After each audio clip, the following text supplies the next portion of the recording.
भाजपा है तो मुमकिन है, मोदी है तो मुमकिन है। आप लोगों ने बोला था ना कि राम राज्य होगा। अब राम राज्य का तो नहीं पता, पर राम नाम सत्य का हर जगह हो रहा है, हर जगह सुनी जा रही है राम नाम सत्य है, राम नाम सत्य है। और उनके लिए सुनना पड़ रहा है जो बहुत ही अल्प आयु में जा रहे हैं। टिकरी ऑर्डर की जानकारी दिल्ली पुलिस देख रही है, और दिल्ली पुलिस जो है ना वो सेंट्रल गवर्नमेंट का अंडर आती है, स्टेट गवर्नमेंट के अंदर नहीं आती है। तो गलतफहमी मत पालिएगा, और ये सवाल आपको दिल्ली पुलिस से करना चाहिए सबसे पहले। और अगर आप सच में रखते हैं कि टिकरी में कोई रेप केस जो ये हुआ है वो क्या हुआ है, तो दिल्ली पुलिस अपनी जिम्मेदारी अवश्य निभाएगी। और पूर्ण विश्वास है, मैं सम्मान करता हूं दिल्ली पुलिस का, और हर पुलिस का ही सम्मान करता हूं, क्योंकि 24 घंटे पुलिस वाले हमारे लिए काम करते हैं।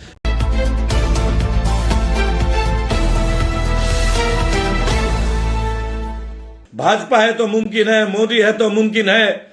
आप लोगों ने बोला था ना कि राम राज्य होगा। अब राम राज्य का तो नहीं पता, पर राम नाम सत्य का हर जगह हो रहा है, हर जगह सुनी जा रही है राम नाम सत्य है, राम नाम सत्य है। और उनके लिए सुनना पड़ रहा है जो बहुत ही अल्प आयु में जा रहे हैं। तो राम राज्य का नहीं पता, लेकिन राम नाम सत्य है, ये नारा आप पूरी दुनिया सुन रही है। और दोस्तों, अगर आप ये बात को सुन रहे तो आप भी समझिएगा, और कमेंट बॉक्स में लिखिए कि क्या वक्त नहीं आ गया है कि कोविड-19 के फॉर्मूला को भारत के अन्य फार्मास्यूटिकल कंपनी को हम शेयर करें, ताकि प्रोडक्शन बढ़ जाए, ताकि वैक्सीन की संख्या बढ़े और ज्यादा से ज्यादा लोगों को हम बचा सके। क्या यह गलत नहीं है? क्या केंद्र की सरकार जो इस चीज को मैनेज करती है, स्वास्थ्य मंत्रालय, क्या ये उनकी मूर्खता नहीं है? क्या उनकी मूर्खता की वजह से लाखों लोगों की जान आज रिस्क में नहीं है क्या? लेकिन फिर वही बात आएगी, हम बात करेंगे तो बोलेंगे कांग्रेस से पूछो, हम बात करेंगे तो बोलेंगे केजरीवाल से पूछो। अरे किस किस से पूछेंगे यार? स्वास्थ्य मंत्रालय किसके अंडर में आता है? सेंट्रल गवर्नमेंट के। तो सेंट्रल गवर्नमेंट से ही ना पूछेंगे अंधभक्तों? हद हो गई यार। जब नोटबंदी हुई, नदियों में कई लोगों ने नोटों के बंडल बोरे के बोरे फेंक दिए, तो तुरंत सीना चौड़ा, 56 इंच का सीना लेके लोग आगे सामने, हम है तो मुमकिन है भाई। आज देखो हमारे डर से लोग नोट नदी में बहा रहे हैं। और आज जब डेड बॉडीज, आज जब लाशें बह रही है गंगा जी में, है ना, आपको एक बात याद रखना होगा, गंगा में स्नान करने से ना हमारा चरित्र और हमारे पाप धुलते हैं, शरीर नहीं, हमारा चरित्र, हमारे पाप धुलते हैं। लेकिन आज गंगा जी में लाशें तैर रही हैं। अब भी उचित वक्त है ये प्रश्न उठाइए कि वैक्सीन का फॉर्मूला जल्द से जल्द भारत के अन्य फार्मास्यूटिकल कंपनीज को दिया जाए। अगर अन्य कंपनीज को यह फॉर्मूला शेयर हो जाएगा तो एक बहुत बड़ा हेल्प होगा कि प्रोडक्शन बढ़ेगा, लाखों लोगों की जीवन का सुरक्षा निश्चित होगा। दोस्तों, आइए इस मुहिम में आवाज उठाइए। आप लोगों की चुप्पी बहुत भारी पड़ रही है। और ये जो भी लोग मेरे पेज पे नेगेटिव लिखते हैं ना, एक मेरा अनुरोध है कि मां बहन की गालियां मत लिखिएगा। आपकी मां मेरी मां है, कृपया करके अपनी मां का ध्यान रखिएगा। और अगर आपकी मां के साथ कुछ भी हुआ ना, तो मेरे से बुरा कोई नहीं होगा, ये मैं पहले बता दे रहा हूं। जो भी लोग मां बहन की गालियां लिखते हैं उनको एक बात बताऊंगा, 2-4 ही हैं बीजेपी आईटी सेल के लोग ही हैं, उनसे मैं स्ट्रिक्टली एक बात बोलूंगा, तुम्हारी मां मेरी मां, और तुम्हारी मां का ध्यान रखना। अगर मेरी मां को, यानी कि तुम्हारी मां को कोई प्रॉब्लम हुआ तो रेबल से बुरा कोई भी नहीं होगा। अंधभक्तों, तुम गाली दोगे ना, हम गाली को भी प्यार में बदलेंगे, क्योंकि हम भारतीय हैं। हम जान गए कि जितने भी बीजेपी के चेले चपाटे हैं ना, ये देश को हमेशा सौहार्द बिगाड़ने में रहते हैं। इनके लिए देश और मुल्क अलग है ना, इनके लिए आस्था और इबादत अलग है, लेकिन हमारे लिए नहीं है। समझना होगा, हमारे लिए हिंदू और उर्दू अलग नहीं है, क्योंकि हम भारतीय, हमारे लिए सब एक है। और ईद की तैयारियां चल रही है। तमाम इस्लामिक लोगों को, मुसलमान भाइयों को, हिंदू भाइयों को और तमाम भारतीय लोगों को आने वाले ईद की मैं शुभकामनाएं दूंगा। और एक विनम्र निवेदन करूंगा, जो लोग मुझे अपना बेटा या भाई मानते हैं, कि ईद में थोड़ा सोशल डिस्टेंसिंग का पूर्णतः ध्यान दीजिएगा।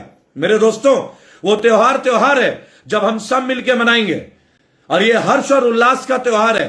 तो इस बार इस त्योहार में सब दुआ कीजिएगा कि भारत इस पैंडेमिक से बाहर आए। लेकिन काफी हद तक ये पैंडेमिक हमें अब प्लैंडेमिक लगने लगा है।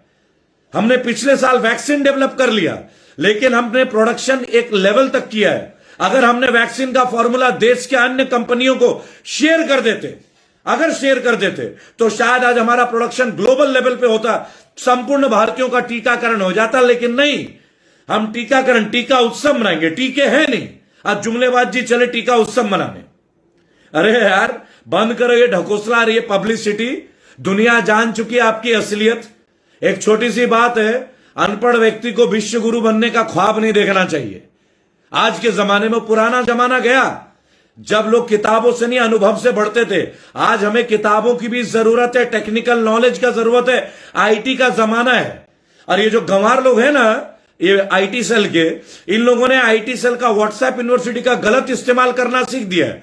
कभी इलेक्शन हारते हैं तो बोलते हैं दंगे हो गए, इलेक्शन हारते हिंदू मुसलमान हो गया। चुनाव से पहले हिंदुओं को डरा दो, कहीं पे किसी को विलन बना दो, दाढ़ी हो गई तो दिखा दो कि आतंकवादी है। अरे अब तो मैंने कार्टून देखा था कि रविंद्रनाथ टैगोर जो है आसमान से एक इरेजर दे रहे हैं कि भैया आप दाढ़ी साफ कर लो, तुम्हारा रोल बंगाल में नहीं चला। सीधी बात तो सीधी तरीके से कही जाएगी दोस्तों, सीधी बात तो। अब एक रॉबिन चौधरी लिखते हैं कि टिकरी बॉर्डर पे हुआ, उसके ऊपर बात करो। मेरे भाई टिकरी ऑर्डर की जानकारी दिल्ली पुलिस देख रही है, और दिल्ली पुलिस जो है ना वो सेंट्रल गवर्नमेंट के अंडर आती है, स्टेट गवर्नमेंट के अंदर नहीं आती है। तो गलतफहमी मत पालिएगा। और ये सवाल आपको दिल्ली पुलिस से करना चाहिए सबसे पहले। और अगर आप सच में रखते हैं कि टिकरी में कोई रेप केस जो ये हुआ है वो क्या हुआ है, तो दिल्ली पुलिस अपनी जिम्मेदारी अवश्य निभाएगी।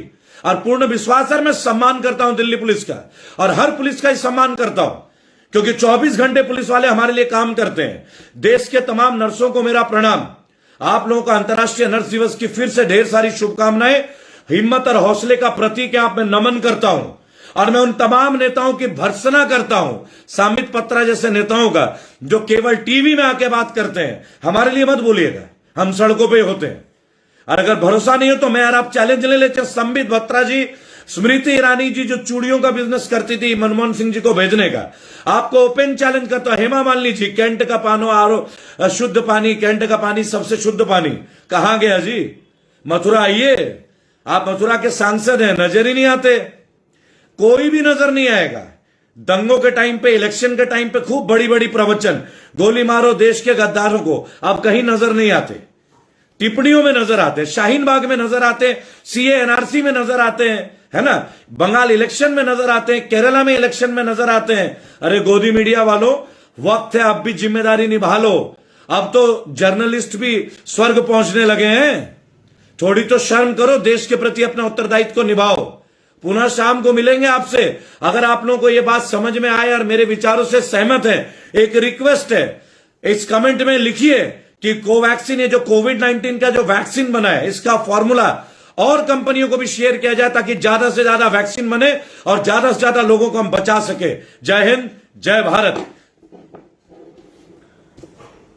अगर आप चाहते हैं गरीब हर वंचित इंसान की आवाज आप तक पहुंचे तो हमारे चैनल को सब्सक्राइब करें और बेल आइकन का बटन दबाना ना भूलें। देखते रहिए बहुजन हलचल न्यूज।